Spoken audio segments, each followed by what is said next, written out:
والمرسلين أما بعد فقد قال الله تعالى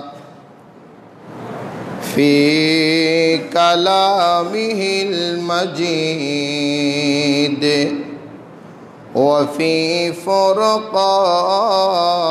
الحميد أعوذ بالله من الشيطان الرجيم بسم الله الرحمن الرحيم وأدخل الذين آمنوا وعملوا الصالحات جنات تجري من تحتها الأنهار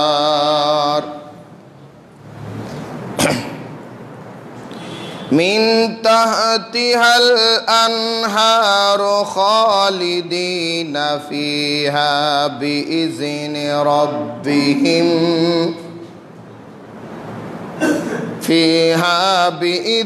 ربهم نحيتهم فيها سلاما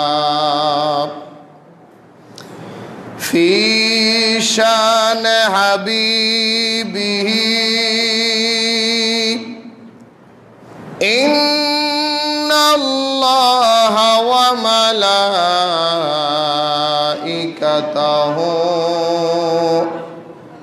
يصلون على النبي يا أيها الذين آمنوا صلوا عليه وسلموا تسليما يا اللهم صل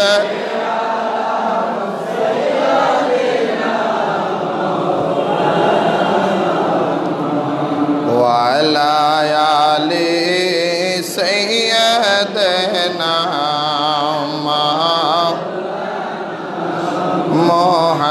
محمد اللهم صل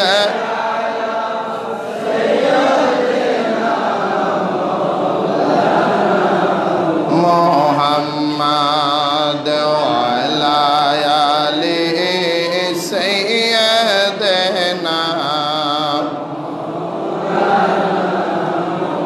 ডানে মাটি বামে মাটি নিচে মাটির বিছানা অন্ধকার কবরে পাবে দয়াল নবীর ঠিকানা আল্লাহুম্মা সাল্লি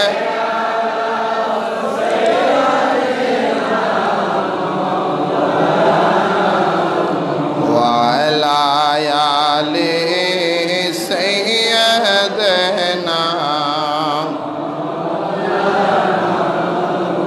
কার লাগিয়া কান্দরে মনে কে আছে তোরা আপনা কার লাগিয়া কান্দরে মনে কে আছে তোর আপনা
साहेबे खुल्के आज़ीम नबी जी अल्लाह अल्लाह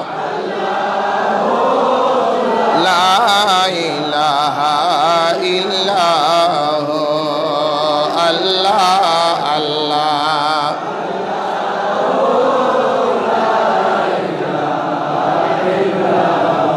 उपस्थित सम्मानित मुस्लिम केराम मुरब्बिन इस्लाम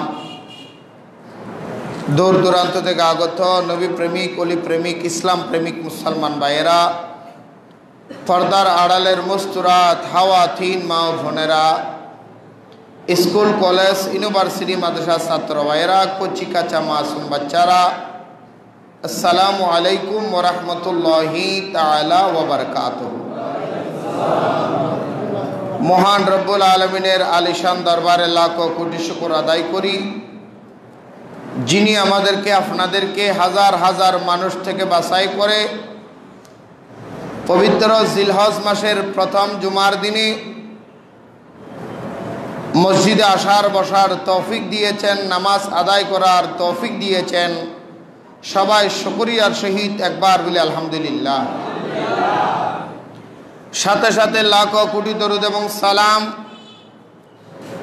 ইমামুল মুরসালিন শফিউল মুজনবিন খাতামুন নবীন শফিউল মুজনবিন আনিসুল গারিমিন রাহমাতাল লিল আলামিন রাহাতিল আশিকিন মুরাদিল মুশতাকিন শামসুল আরিফিন সিরাজিস সালিহিন মিসবাহুল মুকাররবিন রাহমাতুল লিল আলামিন নূরানি কদম মোবারকে লাখো কোটি দরুদ এবং সালাম।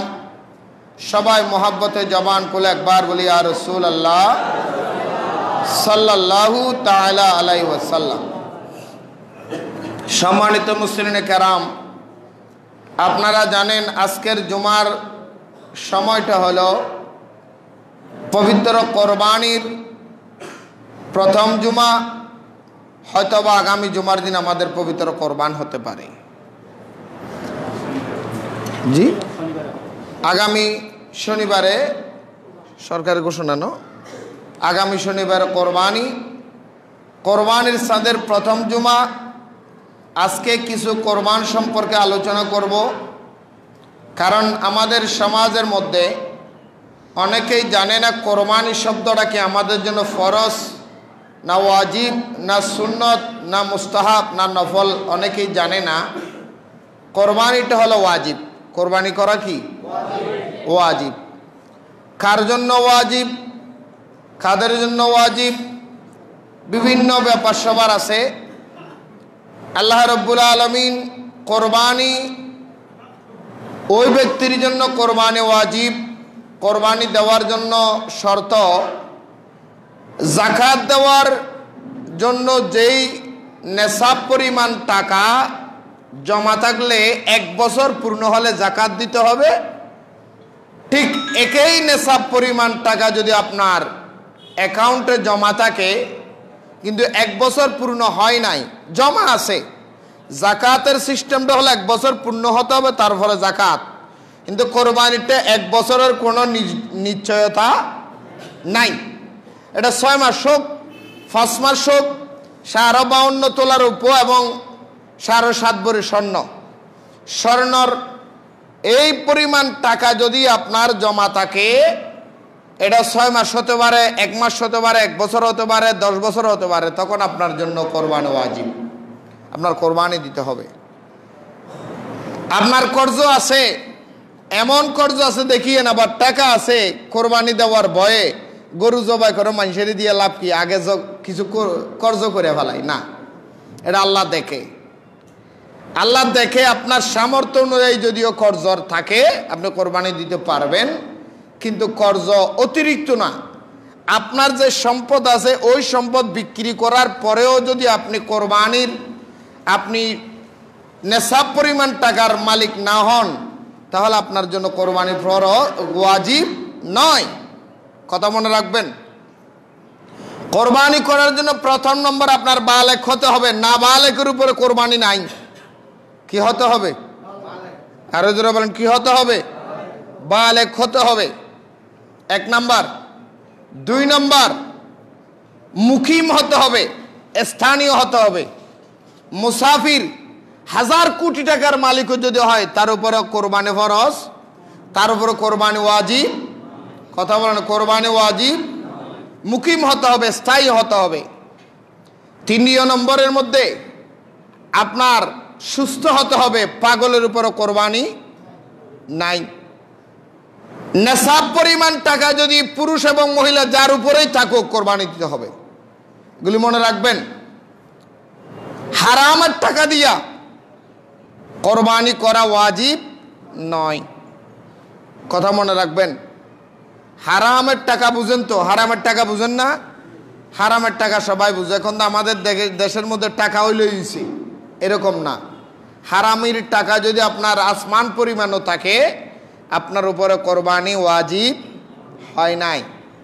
আপনি হয় নাই কি হলেও দিলেও আপনার কোরবানি আদায় হবে না, প্রয়োজন নেই। কোরবানি আল্লাহ রাব্বুল আলামিন মুসলমানদের জন্য ওয়াজিব করে দিয়েছেন। আরেকটা কথা মনে রাখবেন, অনেকে প্রশ্ন করে, হুজুর কোরবানির গোশত কি বিধর্মীরে দেওয়া যাবে? অনেকে প্রশ্ন করে।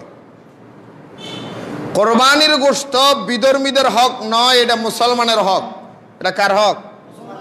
আরো জোরে বলেন। এটা মুসলমানের হক, এটা বিধর্মীদের হক নয়। বিধর্মীরা যদি আপনার কাছে সাহায্য করতে পারবেন, আপনি সাহায্য করতে পারবেন, কিন্তু কোরবানির গোশত নয়। এটা একমাত্র মুসলমান, গরিবের জন্য এবং আত্মীয় স্বজনের জন্য, এটা অন্যদের জন্য নয়, মনে রাখবেন। যা হোক বাবারা আমার, আমি বলতে চেয়েছিলাম কোরবানি যদি আমাদের সমাজের মধ্যে একটা রসম হয়ে গেছে, 7 জনে মিলে কোরবানি দেয়। কয়জনে মিলে দেয়? 7 জনে মিলে দেয়। অনেক জায়গায় এটা নিয়ে মারামারি পর্যন্ত হয়েছে, আমি দেখেছি, আমার কাছে খবর আছে। 7 জনের 7 নাম দিয়েছেন, রসুলের নাম কোথায়? তখন আমি বললাম আসল শরীয়তের আইন এরকম নয়। রসুল পাক সাল্লাল্লাহু আলাইহি ওয়াসাল্লামের নাম কোরবানির ভিতরে দিলেও চলে, না দিলেও চলে। কেউ দিতে পারে নাই, তার কোরবানি আদায় হবে। কেউ দিয়েছে, মোহাব্বতের বহিঃপ্রকাশ, তার কোরবানির সাথে রসুল পাকের মোহাব্বতের বহিঃপ্রকাশ হয়েছে। সুবহানাল্লাহ বলেন না? এখন তো বহুত রকমের ফতুয়া আমাদের দেশের মধ্যে, নতুন নতুন কিছু মুফতি বাইর হয়, বলে গরুর 7 নাম দেওয়া যাবে না, কিতাবে নাই।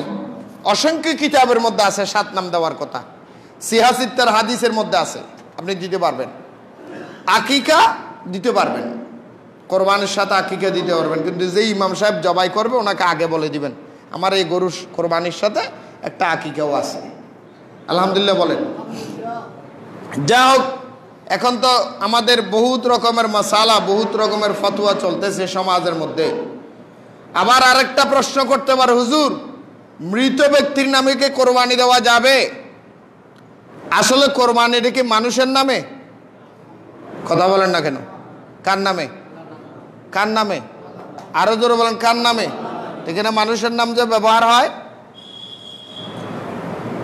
আমাদের সমাজে একটা প্রশ্ন আছে, হুজুর মরা মানুষের নামে কি কোরবানি দেওয়া যাবে?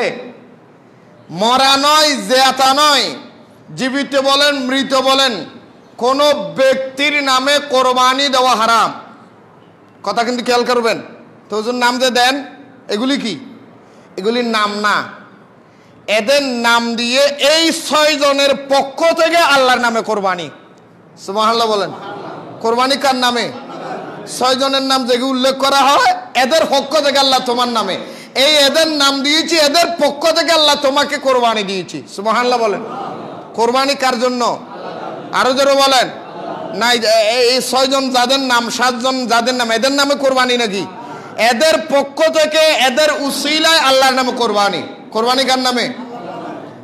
কোন আল্লাহ ছাড়া পৃথিবীর কারো নামে কোরবানি কি হারাম, কোরবানি নাই। কিন্তু এই নামেগুলি হুজুর এদের নামে, এদের নামে কোরবানি নেই, এদের পক্ষ থেকে আল্লাহ তোমার নামে কোরবানি। সুবহানাল্লাহ বলেন। কোরবানি কার? উসিলা, পক্ষ কার? একটা নাম বলে না, মনে করেন এক্সাম্পল বুঝার জন্য বলতেছি।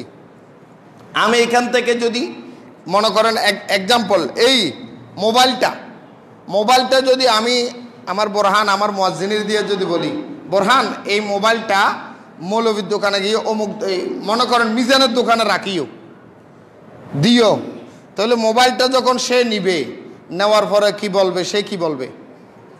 হুজুর মোবাইলটা তোমাকে দিছে, ঠিক না? এটা তাহলে কি আমার আমার এর নামে হলো নাকি আমার নামে হলো? আমি পাঠিয়েছি, আমি কি করেছি? পাঠিয়েছি, পেয়েছে সে। সুবহানাল্লাহ বলবেন না?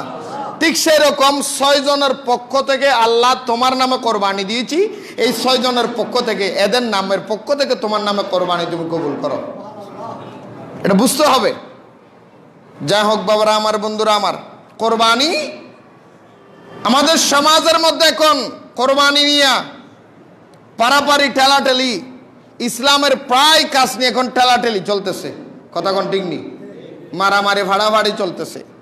গরুর চামড়া নিয়ে মারামারি ভাড়াভাড়ি, এগুলি বন্ধ করেন। মসজিদ নিয়ে মারামারি বন্ধ করেন।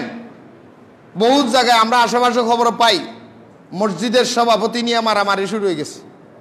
কথা বলেন ঠিক কিনা? এক পর্যায়ের মধ্যে বলে এটা আমার মসজিদ, আমার মসজিদ থেকে বের হয়ে যাও। যেই তারিখে কোনো মানুষ বলবে আমার মসজিদ থেকে বের হয়ে যাও, মনে করবেন ওই তারিখ থেকে ওই ব্যক্তির ইমানের মধ্যে খালাক আসবে। তওবা করতে হবে।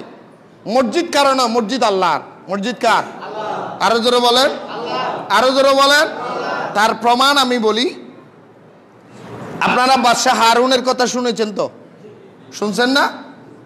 বাদশাহ হারুন উনি একজন নেককার বাদশাহ। হযরত বাদশাহ হারুন, হযরত বলা হবে কারণ উনি নেককার বাদশাহ, ইসলামের নেককার একজন বাদশাহ, আল্লাহওয়ালা বাদশাহ, ওলি বললেই চলে। সুবহানাল্লাহ বলেন। বাদশাহ হারুনের সাথে তার বিবি জুবাইদার সাথে একদিন কথা কাটাকাটি কি হয়েছে? এরকম স্বামী স্ত্রী কথা কাটাকাটি হয় না? কথা কাটাকাটি হয়েছে। এক পর্যায়ের মধ্যে বলে দিলেন বাদশাহ হারুন, লম্বা আলোচনা, আমি এদিক যাচ্ছি না, জুমার আলোচনা, তাই বিবিকে বললেন, এ বিবি জুবাইদা, সূর্য উঠার আগেই তুমি আমার প্রাসাদ ছেড়ে, আমার ঘর ছেড়ে বাড়িতে চলে যাবে। আমি যদি আমার এরিয়ার মধ্যে তোমাকে দেখি, তুমি 3 তালাক। তুমি কয় তালাক? কথা বলেন, কয় তালাক? সূর্য উঠার আগেই আমার বাদশাহীর এরিয়া, আমার রাজত্ব যতটুকু আছে, রাজত্বের এরিয়ার ভিতরে যাতে তোমাকে না দেখি। সুবহানাল্লাহ বলেন না? বাবারা আমার, বন্ধুরা আমার, বাদশাহ হারুন বিবিকে রাগান্বিত অবস্থায় বলে দিলেন, এই বিবি জুবাইদা, সূর্য ওঠার আগে আমার এলাকা ছেড়ে তুমি চলে যাবে, না হয় তোমাকে 3 তালাক দিয়ে দিলাম। আমি যদি সকালে তোমাকে দেখি, তোমার সাথে 3 তালাক, তোমার সঙ্গে আমার সম্পর্ক হারাম, চলে যাও। উনি এই কথা বলার পরে বিবি জুবাইদা বাদশাহ হারুন যখন বলে দিলেন, কিছুক্ষণ পরে যখন সূর্য উদিত হওয়ার আরম্ভ হয়ে গেল, রাত্রে বকাবকি করলেন। তাহাজ্জুদ পড়ার জন্য যখন বাদশাহ হারুন উঠলেন, মনে মনে কয় আমার তাহাজ্জুদের পানি নাই কেন? উনি তাহাজ্জুদের পানি নাই কেন? একটু নড়াচড়া করে দেখে তাহাজ্জুদের পানি কিনার থেকে বিবি ডাক দিয়ে বলতেছে, স্বামী, তোমার তাহাজ্জুদের পানি আমি গরম করে রেখেছি, নিয়ে নাও। বলো, তোমাকে আমি তালাক দিয়েছি? বলো, স্বামী তালাক দিয়েছো তো তালাক কার্যকর হবে সূর্য উঠার পরে, এখনো সূর্য উঠে নাই। যতক্ষণ তুমি আমার স্বামী থাকবে, ততক্ষণ তোমার খেদমত করা আমার জন্য ফরজ হয়ে গেছে। সূর্য উঠার পরে তোমার কথা কার্যকর হবে কখন? সূর্য উঠার। এখনো আমি তোমার নিচে আছি তো, এখনো তোমার স্ত্রী আছি। সুবহানাল্লাহ বলেন। বাদশাহ হারুন মনে মনে বলে, এমন ধৈর্য ধারণ করা বিবি পৃথিবীকে কোথায় পাবে? দেখো, আমি রাগান্বিত হয়ে তালাক দিয়েছি, তারপর আমার খেদমত ছাড়ে না। উনি এক পর্যায়ের মধ্যে মনে মনে বুঝ এসে গেল। সাথে সাথে গভীর রাত্রের মধ্যে তার খাদেমকে ডাক দিয়ে বললেন, এ আমার খাদেম, ও আমার উজির, একটা কাজ করে। বলে কি? আমি বুঝতে পেরেছি আমার বিবি জুবাইদা একজন নেককার মহিলা, জান্নাতি মহিলা। এমন মহিলা পাওয়াটা বড় ভাগ্যের ব্যাপার। আমি পেয়েছি, বড় আমার ভাগ্য। আমি তাকে রাগান্বিত করেছি, তালাক দিয়ে দিয়েছি। অলরেডি সূর্য উঠার পরে তালাক কার্যকর হয়ে যাবে, কিন্তু সে এখন আমার খেদমত ছাড়ে নাই। তুমি একটু কষ্ট করে, একটু তাড়াতাড়ি এই যুগের যিনি হেড মুহাদ্দিস ইমাম যিনি আছে, যিনি মুফতি আছে তার কাছে যাও, আমার বিবিকে আমি আমার ঘরে রাখতে চাই।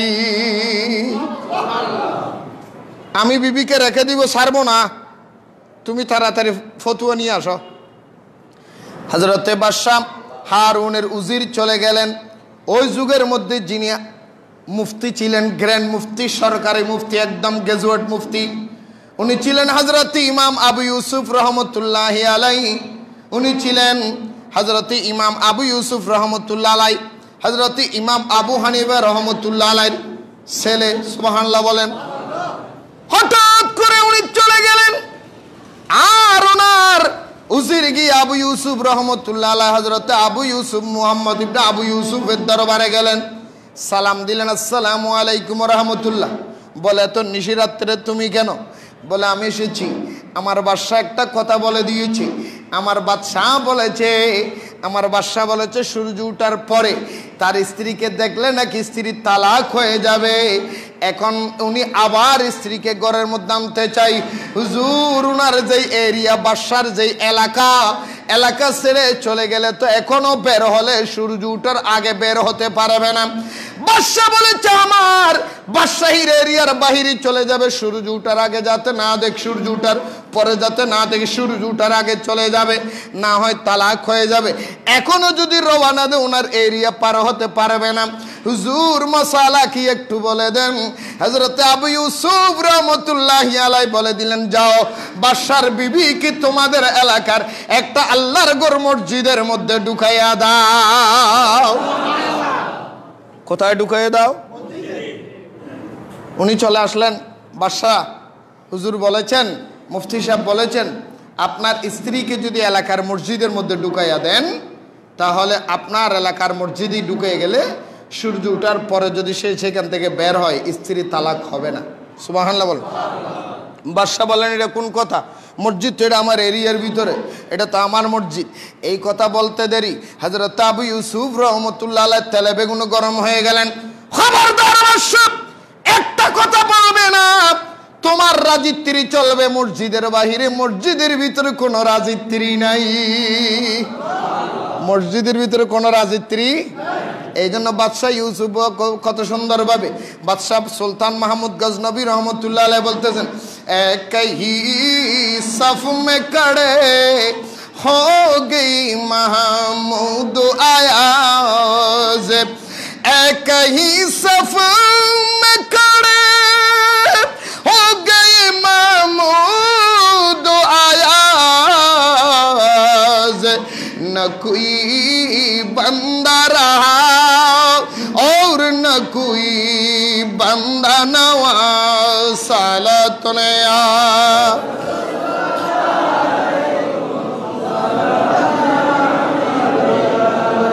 सालत ने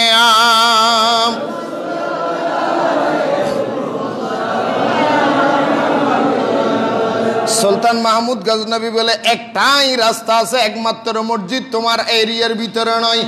এক হি সফ মে খড়ে হোগি মাহমুদ আয়াজ, না কোই বান্দা রাহা, না কোই আর না কোই বান্দা রাহা।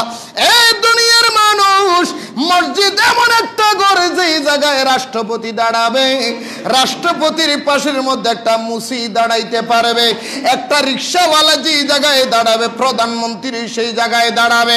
প্রধানমন্ত্রীর বাপের ক্ষমতা নাই বলতে পারে, তুমি রিক্সাওয়ালা সামার মুসি, আমি প্রধানমন্ত্রীর পাশে কেমনে দাঁড়াইলা, এই কথা বলার ক্ষমতা প্রধানমন্ত্রী নাই। একমাত্র সমস্ত মানুষের এক জায়গার মধ্যে যেই অধিকার, ওই অধিকারের জায়গার নাম হলো মসজিদ। ঠিক কিনা বলেন? মসজিদে আপনার পাশে প্রধানমন্ত্রীর পাশে যদি রিক্সাওয়ালা দাঁড়ায়, কইতে পারবে এই তো সাহস কেমনে তুই আমার লগে দাঁড়াস? বলতে পারবে? আরো জোরে বলেন। সবাই এক সমান, সবাই কি এক সমান। মসজিদ কি এখন যদি মনে করেন, এক্সাম্পল বলতেছি, আমাদের এমপি সাহেব যদি থানার মধ্যে টেলিফোন করে, হ্যালো অমুক কাজটা করে ফেলেন, করতে বাধ্য। ঠিক কিনা বলেন? কথা বলো না কেন? এমপি সাহেব যদি টেলিফোন করে বলে, মসজিদের তোমাদের নামাজ কয়টা? 1:30টায়, আমি আসতেছি, 15 মিনিট বাড়াইয়া দাও। কথা বলে না কেন? এটা কি এমপি সাহেবের কথা চলবে? প্রধানমন্ত্রীর কথা চলবে? এটা একমাত্র ইমাম সাহেবকে ক্ষমতা দিয়েছে আল্লাহ। বলেন ইমাম সাহেব যার নেতৃত্বে মসজিদ চলবে উনি সর্বজনীয় থাকবে, উনি চাইলে পারে। এটা বিশেষ ক্ষমতা শুধু ইমামের জন্য, যার নেতৃত্বে মসজিদ চলবে ইমাম সাহেব, উনি সারা পৃথিবীর কারো কর্তৃত্ব মসজিদের মধ্যে চলবে, কারো নেতৃত্ব মসজিদই চলবে। আরো যারা বলেন না, আরো এখানে কারো নেতৃত্ব চলে না, একমাত্র আল্লাহ এবং রসুলের কোরআন হাদিস বরাবর মসজিদ চলবে। সুবহানাল্লাহ বলেন। অনেক জায়গার মধ্যে এখন কিয়ামতের আরো একটা আলামত হলো মসজিদ নিয়ে পারাপারি করা। খবরদার, বিশেষ করে আমি আমার মসজিদের যারা মুসল্লিরা আছেন বা এলাকাভিত্তিক মানুষ আছেন, এই পদাপথ নিয়ে এই মসজিদ নিয়ে ঠেলাঠেলি করবেন না। আমি কারোর জন্য বলতেছি না, কারণ আমি আশেপাশে খবর পাচ্ছি এখন আমাদের মসজিদ নিরাপদে আছে আলহামদুলিল্লাহ বলেন। আমাদের মসজিদের ভিতরে যে একটা একত্বতা, মোহাব্বত, ভালোবাসা, ভক্তি, এইগুলি কিন্তু অন্য মসজিদে নাই। আছে নাকি? কথা বলেন, আছে নাকি? আমাদের মসজিদে যে একটা ভক্তি, ভালোবাসা, মোহাব্বত হাজার হাজার মসজিদের মধ্যে নাই। এখন মসজিদ নিয়ে মারামারি, এমনকি পিস্তল নিয়ে পর্যন্ত মারামারি চলতেছে। তাই আমি সতর্কবাণী দিচ্ছি, আমার মসজিদের মুসল্লিদের সবাইকে সতর্কবাণী দিচ্ছি, দয়া করে মসজিদকে আপনারা মানুষের কিয়ামতের আলামত বানায়েন না। আল্লাহ রাব্বুল আলামিন আমাদেরকে সবাইকে ধৈর্য ধারণ করার তৌফিক দান করুন। বাদশাহ হারুন যখন বলে দিলেন মসজিদ আমার ঘর, বাদশাহ হযরত আবু ইউসুফ রহমতুল্লাহ আলাইহি তেলে বেগুন গরম হয়ে ডাক দিয়া বলে, খবরদার অবশ্য, কে বলেছে মসজিদ তোমার ঘর? মসজিদ একমাত্র মসজিদ আল মসজিদ বাইতুল্লাহ, মসজিদ আল্লাহর ঘর। তোমার বাসার বাসাই চলবে দুনিয়ায়, মসজিদ চলবে আল্লাহর হুকুমে। সেই জন্য বলছিলাম এই মসজিদ তোমার এলাকার আওতাধীন নয়। এই মসজিদের তাল্লুক, এই মসজিদের সম্পর্ক আরশ আসিমের লামকানের খোদার সাথে। জোরে বলেন সুবহানাল্লাহ। আবু ইউসুফ বলে, এটা তোমার ঘর নয়, এটা মসজিদ, এটা এরির বাহিরি, এটা কোনো রাজার স্থান নয়, এটা কারো বাপের স্থান নয়, এটা কারো মায়ের স্থান নয়। যদি আপনি বলেন এটা আমার বাপের জায়গা নয়, তোমার বাপ যেদিন ওয়াকফ করে দিয়েছে সেদিন শেষ। ঠিক কিনা বলেন? এটার কথা সারা বিশ্বের মসজিদের কথা বলতেছি। আবার কেউ আবার নিজের কাঁধে নিয়েন না, হুজুরি খবরের এখন বর্তমানে কেউ কারো বাপের কাঁধে নিয়েন না। বলে হুজুর এটা আমার বাপের রেজিস্ট্রি করে দিয়েছে, এটা আমার জায়গা। যদি তোমার বাপের রেজিস্ট্রি করে, তুমি রেজিস্ট্রি তোমার জায়গা হয়, তাহলে আমি বলবো রাস্তার মধ্যে সেপ ফেলে দিয়ে, এটা তোমার সেপ, মানুষের গায়ে লাগে, তুমি তুলে নাও। ঠিক নেবে? ঠিক গালা তুললে টেপার ফেলে আবার লেটতে দিবে নি তো লেটলে নিয়ে জায়গা কিনলে দিয়েছি না বাট্টাম। আল্লাহ আর বুঝিব তৌফিক দোক গোসাল আর আল্লাহর লাইলেও বেশ বেশি কি হবে, তুই আর নয় সেলেও হইবে দেরি, এত বেশ কিছু করছি কেন? অক্ষতা জিয়া নাই যাতে স্থানত আছে এতন হয়ে যাবে, মানিলে তাল গাছ না মানিলে জীব হইবে, তোমার কান তুই বুঝবো কই, তোমার খোদার তোমার জবাব দিবে, এতন কিছু করিবেন না। আল্লাহ কবুল করো। আরো জোর হ না হুজুর ইয়ে না জায়গা ফেরত লই তো মুখুদি হই ফেলাই দিবে, ফেরত লও চাই মুখুদি হতাক্ষান তো হই ফেলায় ইয়ান ফেরত লন যাবো না তো মাতার কে হার মুখুদি হই দি তো একখান কে ফেরত লইতে লইলি বেগিন ফেরত ল। আল্লাহ আর বুঝিবে তো অভিজ্ঞ ফগড়তুন মুখতুন হতা বাইর করে দিবে তো ফেরত নিয়ে নিবে, মুখত সব ফেলাই দিয়ে দিবে তার ফেরত নিয়ে নিবে। কিছু কিছু জিনিস আছে ফেরত অযোগ্য, ফেরত কথা কেন ফেরত ফেরত যোগ্য নাই, আপনি চাইলেই নিতে পারবেন না। যে তারিখে আপনি মসজিদের জন্য মাদ্রাসার জন্য ইসলামী কাজের জন্য ওয়াকফ করে দিয়েছেন সেই দিন মনকে বুঝ দিয়ে দিতে হবে এটা আমার আর নাই, এটা আমি দিয়ে দিয়েছি অন্যের, এটা তার কোনোদিন দাবি করলে সেই দাবিটা আমার জন্য অপমানজনক হবে, এই দাবি করাটাই আমার জন্য অস্বস্তিকর হবে, এই দাবি করাটা আমাকে পাগল মনে হবে, দাবি করাটার কারণে আমি গুনাহগার হতে পারি। কারো দাবি নাই, এটা গুনাহগার হবেন। আমার বাপের তোমার বাপের গোষ্ঠীরই গিলাও, তোমার বাপ চলে গেছে তুমিও চলে গেছো, যেই তারিখ থেকে মসজিদের জন্য মাদ্রাসার জন্য ইসলামিক কাজের জন্য জায়গা ওয়াকফ হয়ে যায় সেটা আল্লাহর নামে হয়ে যায়। এটার মালিক কে? এই কে? কেউ যদি দাবি করে সে কি হবে? সে কি হবে? গুনাহগার হবে। খবরদার, কর্তৃত্ব নেতৃত্ব করে মসজিদে নয়। আল্লাহ রাব্বুল আলামিন আমাদের বুঝার তৌফিক দাও। এখন কোরবানির কথা, কোরবানি নিয়ে নেতৃত্ব কর্তৃত্ব, যেমন আমাদের সমাজের মধ্যে কোরবানি নিয়ে বহুত রকমের ঠেলাঠেলি, ছোট ভাই ছোট নিছে আমি একটু বড় না নিলে ইজ্জত থাকবে, আমার সুদের মনে করেন দুনিয়াবি সার্থকতায়, দুনিয়াবি ব্যাপারের কি অনেক মানুষ আছে ইচ্ছা নাই, ইচ্ছার বিরুদ্ধে সুদের মধ্যে ঢুকে গেছে। না বলে কেমন বর্তমান সমাজের যেটার পরিস্থিতি সেটা বলতেছি। আমার মেয়ে বিয়ে দিব, টাকা লাগবে 5 লাখ, এখন আমাকে কেউ দেয় না, শেষ পর্যন্ত অন্তত আমার বাড়িঘর আরেকজনের কাছে বন্ধক দিয়ে সুদে টাকা নিয়ে মাইয়া বিয়ে দেয় না? কি রে ভাই কথা বলেন? এর কি ইচ্ছা আছে সুদে টাকা নিতে? কিন্তু লেগে গেছে কারণবশত, ইচ্ছার বিরুদ্ধে কাজ করে ফেলেছে। হুজুর তখন কি হবে? মানুষ দেখানোর জন্য আপনার কোরবানি করার কোনো প্রয়োজন আর কোনো প্রয়োজন। আর বিশেষ করে বাবার আমার, বন্ধুরা আমার, আরেকটা কথা আমাদের সৎকানিয়ার জমিনের মধ্যে চলে, বিশেষ করে প্রায় ঘরের মধ্যে চলে, কোরবানি হয়েছে, ছেলের শ্বশুর বাড়ি থেকে যদি গোশত না দেয়, বউকে ছেলের বউকে খোটা দেয়, অথবা মেয়েকে খোটা দিয়ে বলে তোর বাপের বাড়ি কোরবানি করেছে, বা কোরবানি না দিতে বলে আগে কেন বলো না গোশত দেশ নাই। খবরদার খবরদার সাবধান। কোন স্বামী যদি, কোন শ্বশুর যদি, কোন শাশুড়ি যদি মেয়ের শ্বশুর বাড়ির মধ্যে বা ছেলের শ্বশুর বাড়ি থেকে কোরবানির গোশত কেন দিল না এই খোটা দে, তার ঘরে যদি কোরবানি করে শরীয়তের অনুযায়ী এই খোটা দেওয়ার কারণে তার কোরবানি ক্যান্সেল হয়ে যাবে। খবরদার। গরু জবাই করেছেন, রান খান আর বেড়ে বাড়ি দিয়া গই, হ্যাঁ এত সোজা না কোরবানিটা। হাদিসে পাকের মধ্যে আছেন আন বুরাইদা রাদিয়াল্লাহু তাআলা আনহু قال قال رسول الله صلى الله عليه وسلم زيارة قبور نهيتكم عن له بالهداهل فوق ثلاث فامسكوا ما بدانكم إلى آخر الحديث। চিৎকার দিয়ে বলুন সুবহানাল্লাহ। আল্লাহর নবীর উম্মত রে, তোমাদের কোরবানির গোশত 3 ভাগে বিভক্ত করো। একমাত্র আখিরি জামানার পয়গম্বরের উসিলায় আমাদের নবীর আগে যতগুলি নবী ছিল, আদম থেকে ঈসা রুহুল্লাহ পর্যন্ত, মুরসাল গায়রে মুরসাল যতগুলি নবী ছিল, প্রায় নবীর আমলের মধ্যে কোরবানি ছিল। এই দুনিয়ার মানুষ সমস্ত নবীর আমলে কোরবানি থাকলো, কোরবানি করা ওয়াজিব ছিল, গোশত খাওয়া হারাম ছিল। কোন নবীর আমলে গোশত খাওয়া হারাম হালাল ছিল না, সব নবীর আমলে গোশত হারাম। কোরবানি করতে পারবেন কিন্তু গোশত খেতে, আর গোশত খেতে কোরবানি করবেন, গোশত খাওয়া হারাম। কোরবানি করবেন, গোশত খাওয়া হারাম। যার কোরবানি আল্লাহ কবুল করবে, আসমান থেকে আগুন নিক্ষেপ করবে, যার ছাগলটা আগুনে জ্বলে যাবে, যার গরুটা জলে পুরে, আসমান থেকে আগুন এসে জলে পুরে ছাই হয়ে যাবে, তার কোরবানি কবুল হবে, আর বাকি কোরবানি কবুল হবে না। বহুত লম্বা আলোচনা আমি গত বছরও বলেছিলাম, তাই সংক্ষেপ করতেছি। আল্লাহর নবী রহমতুল্লিল আলামিন ডাক দিয়ে বলে, মাবুদ ও আল্লাহ, অন্য নবীর আমলের মধ্যে কোরবানির গোশত হারাম, আল্লাহ আমার নবী, আমি নবীর উম্মতের জন্য যদি হালাল বানিয়ে দাও, অসুবিধা তেন কোরবানির গোশত খেলে তোমার লস নাই, না খেলে তোমার কোনো লাভ নাই। আর মানুষদেরকে কেন তুমি লজ্জা দিবাও?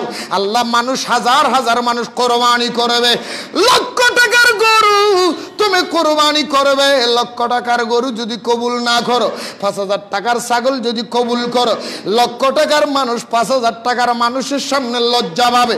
আল্লাহ, তুমি সেইটা গোপন রেখে আমার উম্মতের জন্য কোরবানি ওয়াজিব সবাই করবে। যারটা মনে চাই কবুল করিও, যারটা মনে চাই কবুল করিও না, আমার কোনো আপত্তি নাই, কিন্তু সেইটা তুমি গোপনে রাখো।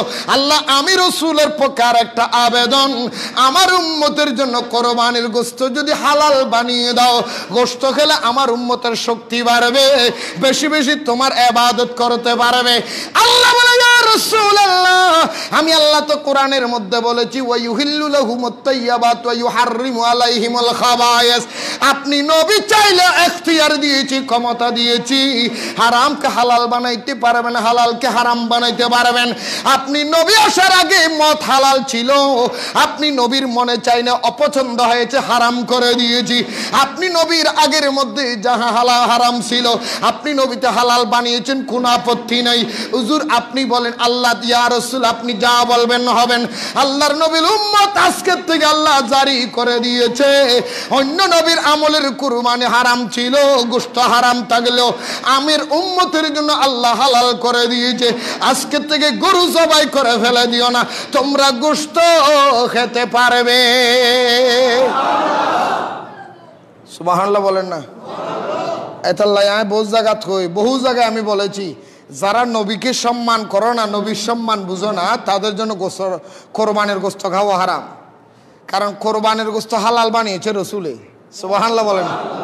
কোরবানির গোশত হালাল বানিয়েছে কে? রসুলে। সেই রসুলকে পর্যন্ত বেয়াদবি করতেছে রসুলের সাথে। আমাদের দেশে বহুত এরকম মুনাফিক আছে কি নাই? এখন আছে কি নাই? কোরবানি মানে গরু জবাই করার নাম কোরবানি নয়। উম্মত রে, আল্লাহ নবীর উম্মত রে, কোরবানি করার আগে নিজের ভিতরে পশুত্ব যেটা আছে, আমিত্ব যেটা আছে, সেটাকে আগে কোরবানি দাও। তুমি কোরবানি দিয়েছো ঠেলাঠেলি নয়, তোমার পক্ষে যাহা আছে তুমি 7 জন 8 জনের মিলের দরকার নাই। এমন লোক আছে বলে হুজুর ছোট ছাগল জবাই দিলে চোখে লাগে না, 10-12 জনের লগে মিলে নিলে তো কাম হয়। আছে না? কথা কর না কেন? আমি নিজের চোখে দেখেছি। আমি বললাম কয়েকজনকে বলেছি, তোমরা কয় ভাগ? কয় আমরা 5 ভাগ। কেন 5 ভাগ? একজনের ভাগে কত? 30,000 টাকা করে নিছি। আমি 5-30 1.5 লাখ হয়। 35 কত হয়? তোমরা মিলানোর দরকার কি? একা একা দিলে কি হয় না? বলে ছোট 30,000 টাকা দিতে গরু পাওয়া যাবে না, ছাগল দিয়ে জবাই করলো কেমন জানি লাগে। নাউজুবিল্লাহ বলেন। অথচ হাদিসের মধ্যে আছে কি জানেন? ক্বালা রাসূলুল্লাহি সাল্লাল্লাহু আলাইহি ওয়াসাল্লাম, আল্লাহর নবী নবুতের জবানে বলেন, কোরবানি में सबसे बेहतरी কোরবানি বকরি और ইয়ামিন। আল্লাহর নবী মিশকাত শরীফের হাদিস, আল্লাহর নবীর উম্মত রে, কোরবানির ভিতর সবচেয়ে উত্তম কোরবানি হলো ছাগল এবং দুম্বা দিয়ে কোরবানি করা। লাখ টাকার গরু কোরবানির চাইতে 5,000 টাকার ছাগল কোরবানির উত্তম। রসুল পছন্দ করেছেন। কেন? এখানে কারো কোনো শরীক, একা। আমারটা আমি একা মনে খোদা রব্বুল আলামিনের জন্য দিলাম। সুবহানাল্লাহ। 5 জনে ভাগ করেছেন, 4 জনে ভাগ করেছেন, 3 জনে ভাগ করেছেন। গোশত ভাগ করার পরে ঘরের মধ্যে যে ছেলের আপনার ঘরণী যখন যদি বলে, গিন্নি যদি বলে, ঘরের মহিলা আর কি, গিন্নি যদি বলে খিরে এত চর্বি আর গোস আড্ডি কেমনে ভরলো, গিন্নিরই বুঝ দিয়ে অনেক লাগে আপনি কইছেন এমন একটা মানুষের সাথে কোরবানি করছি, গোস্ত আলাদা হেতে রাখে দিছে, আড্ডিগুলি আমার দাঁড়াই দিছে। আল্লাহকে কোরবানিটা সাথে সাথে গলি গেছে, কোরবানি আর হয় নাই। এই যে মন মানসিকতা, একটা হাড্ডি, একটা চামড়ার একটা টুকরা নিয়েও যদি আপনাদের ভিতরে মনোমালিন্য হয়, কোরবানি হবে? এজন্য রসুল বলে ছাগল ছোট হলে একা একা কোরবানি দিলে আল্লাহ কবুল করবে। কোরবানি কার জন্য? আরো জোরে বলেন। আবার কতগুলি আছে সল দিয়ে কোরবানি না দিদি ঘরের খেয়ে চলা করছো না হাইতো আছে না নাই?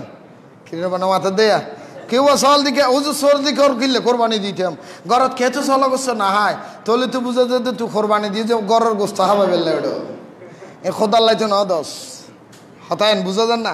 আর সদুন আছে যাবা এবার কোরবানি দিবে আনি হয়তো খ্যাং করতাম, ঘরত ফোয়াশা সদুন আছে, হাত দুয়ারে যেতে হইবি ওই নাউজুবিল্লাহ। এই সমস্ত কথা বলে কোরবানি দেওয়া, এটার কোরবানির কোনো মানই হতে পারে? এটা গোশত খাওয়া হবে। কি খাওয়া হবে? আরো যেমন কি খাওয়া হবে? এক মন থাকতে হবে রব্বুর, একাই মন। এই মনের ভিতরে কোনো ভেজাল। কোরবানির ইতিহাস আপনারা জানেন, হযরত ইব্রাহিম আলাইহিস সালাতু ওয়াস সালাম বারবার আপনার স্বপ্ন দেখেছে।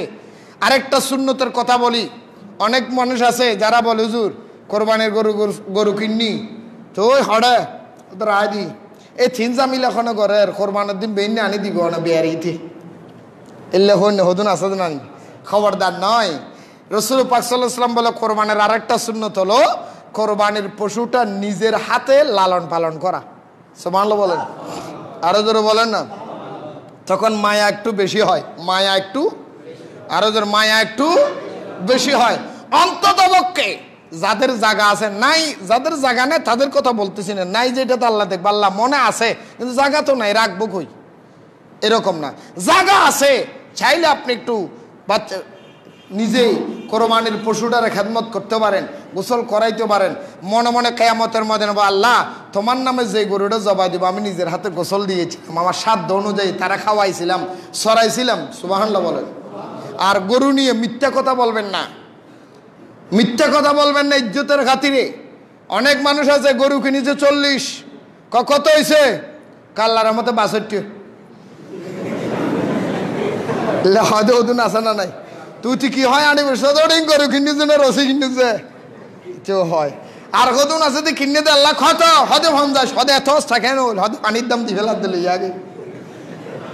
এই সমস্ত মিথ্যা কথা বলে মানুষ থেকে ধোঁকা দিবেন না। কিছু নিয়ে কিছু জিনিস নিয়ে হাসি ঠাট্টা করলে ইমান চলে যেতে পারে, হাসি ঠাট্টা করলে আপনার ইমান আঘাত আসতে পারে।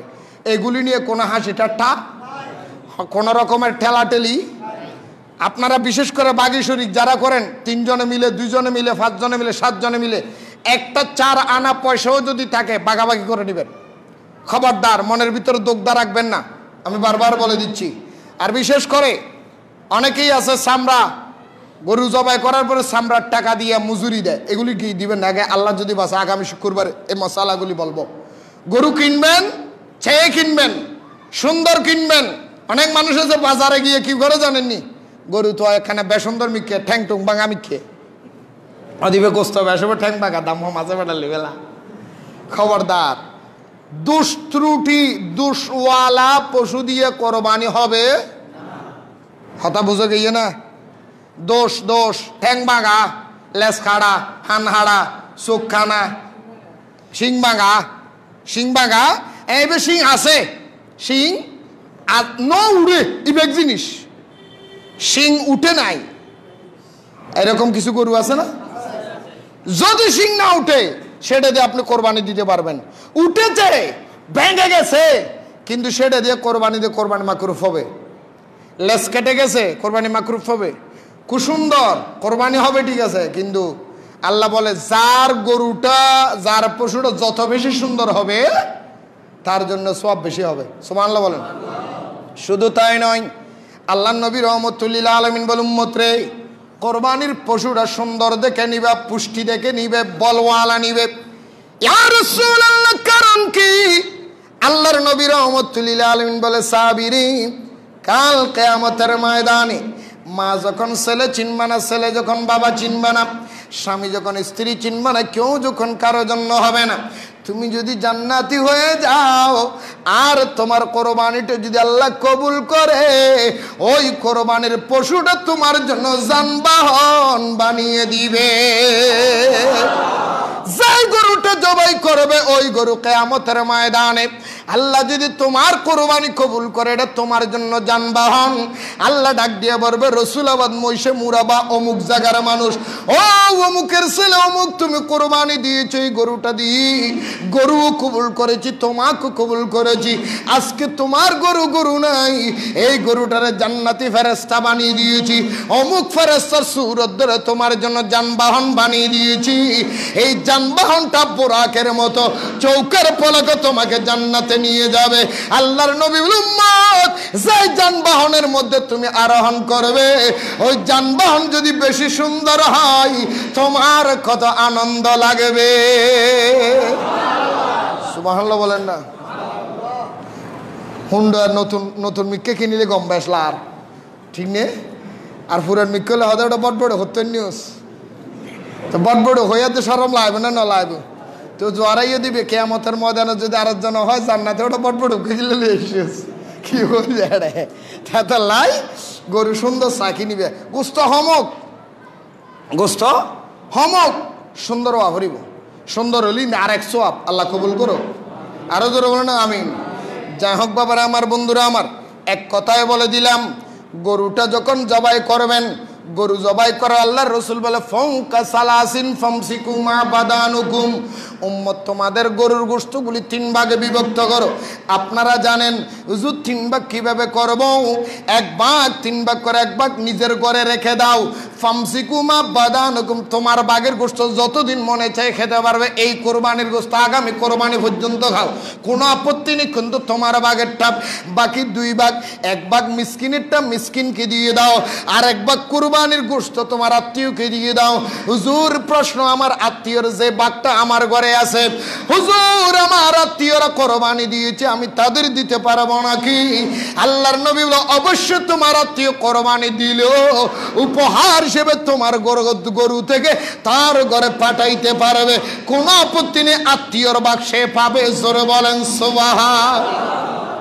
ইয়া হদুন আছে দে কেউ গোসা ভাগ করি না হদু জোর আর 300 রেখে 3 ভাগ করি ফেলে, যার কথা লেগে গেই 3 জনে মিলিয়ে কোরবানি গরু কিনে হদন হদে 3 জন তো বাঘটা করি না হদুজন আর 3 ভাগ কাটা করি ফেলা, 3 জনে 3 মিকে লোক তো আবার কি ওর ভাগ তো আজ 3 ভাগ করতে 3 ভাগ করি ফেলা আছো ইতের গুইতে নি আর গাইনি আর গাইলি এইলে কুবুদ্ধি এই সোরা বুদ্ধি নগরিবে এরকম না। 3 জনে করেছেন, আপনার ভাগে যাহা পেয়েছেন সেগুলি করেনি, আবার 3 ভাগ করবেন। আপনারটা আপনার 3 ভাগ, ওটাও 3 ভাগ, ওটাও 3 ভাগ। মনে রাখবেন 3 জনে ভাগ করছে। সালা কি করে কয়, আমরা 3 জনে মিলি হাদিস বরাবর 3 ভাগ করে নিয়ে ফেলাইছি, কেয়ারে দেওয়ার দরকার নাই। খবরদার এগুলি যদি করেন, আল্লাহ সালাকি বুঝে, আল্লাহ সালাকি বুঝে না। যা হোক, বলতে চেয়েছিলাম কোরবানি পশু জবাই করার আগে নিজের ভিতরের যে আমিত্ব, জিদের পশু, সেটা বেশি জবাই করেন, সেটা বন্ধ করেন। অহংকার জিনিসটা বন্ধ করে কোরবানি দিবেন। খোদার কসম, আপনার টাকা যদি হালাল টাকা হয়, আপনার ভিতরে যদি অহংকারিত্ব বন্ধ হয়, হক হালাল ভাবে যদি আপনি কোরবানি দিতে পারেন, এই কোরবানি আপনার জন্য নাজাতের উসিলা হয়ে যাবে। জোরে বলেন আমিন, আরো জোরে বলেন আমিন। বিশেষ করে কোরবানির যে চামড়া আপনারা সুন্নি মাদ্রাসায় দেওয়ার চেষ্টা করবেন। বাতিলদের মাদ্রাসায় চামড়া দিলেই কোরবানি আদায় হবে না। কারণ যেই রকম কোরবানির গোশত জুম্ম সাম্য আর এরকমের হক নাই, সেই রকম নবীর সূত্র মুনাফিকের হক এখানে নেই। মনে রাখবেন, মুনাফিকের কোনো হক কোরবানির ভিতরে।